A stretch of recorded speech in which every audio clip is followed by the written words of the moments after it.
আর আজ সমাজের হালত কি, যুবকদের অবস্থা কি? কেন? কোরআন থেকে দূরে। আজকে কোরআনের শিক্ষা নাই, কোরআনের শিক্ষা নাই, মক্তব নাই, প্রতিটা গ্রামের মক্তব বন্ধ। এজন্য মক্তব চালু করা দরকার। যারা বড় বৃদ্ধ কোরআন পড়তে পারে না, এদের উচিত মসজিদের ইমাম সাহেবকে টাকা দিয়ে হলেও তাদের কাছে কোরআন শিক্ষা করা দরকার। ফায়দা আছে, লাভ আছে, লাভ আছে। সামনে বলতেছি কোরআন শিখলে কি লাভ। হাজিরিন, মসজিদের ইমামকে টাকা দিয়ে হলেও কোরআন শিখা দরকার, না শিখলে বিপদও আছে। আল্লাহর হাবিব বলেন, আল কুরআনু হুজ্জাতুল লাকা ওয়া আলাইক। কোরআন কারো পক্ষের দলিল হবে, কারো বিপক্ষের দলিল হবে। যে কোরআন পড়েছে, কোরআন শিখেছে, কোরআন অনুযায়ী জীবন পরিচালনা করেছে, ওই ব্যক্তির পক্ষে কোরআন দলিল হবে, সাক্ষী হবে। মৃত্যুর পর কবরে তার সিনার কাছে দাঁড়িয়ে যাবে, সওয়াল জবাবের প্রশ্নের জন্য মুনকার নাকির আসবে, তাদেরকে হটিয়ে দিবে। আরে প্রশ্ন করতে হয় আমাকে করো, আমি কোরআন জবাব দিয়ে দেবো।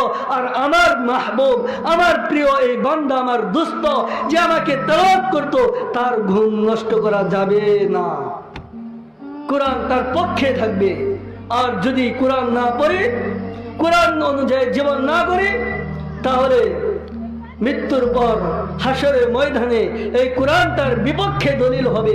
এই কোরআন তার বিরুদ্ধে মামলা দায়ের করবে, এই কোরআন তার বিরুদ্ধে অবরোধ করবে, হরতাল করবে। জান্নাতের রাস্তায় হরতাল ডাকবে, অবরোধ করবে। আল্লাহকে বলবে, আল্লাহ তোমার এই বান্দার সাথে আমার হিসাব নিকাশ আছে, আমার সাথে তার হিসাব নিকাশ আছে। হিসাব নিকাশ পূর্ণ না করা পর্যন্ত তোমার এই বান্দাকে আমি জান্নাতের রাস্তায় যাইতে দিব না। আল কুরআন হুজ্জাতুল লাকা ওয়া আলাইক। তখন বলেন তো, কোরআন যদি জান্নাতের রাস্তায় অবরোধ করে, জান্নাতের রাস্তায় হরতাল ডাকে, আর আপনার বিরুদ্ধে আল্লাহর কাছে মামলা দায়ের করে, জান্নাতে যাওয়ার সুযোগ আছে?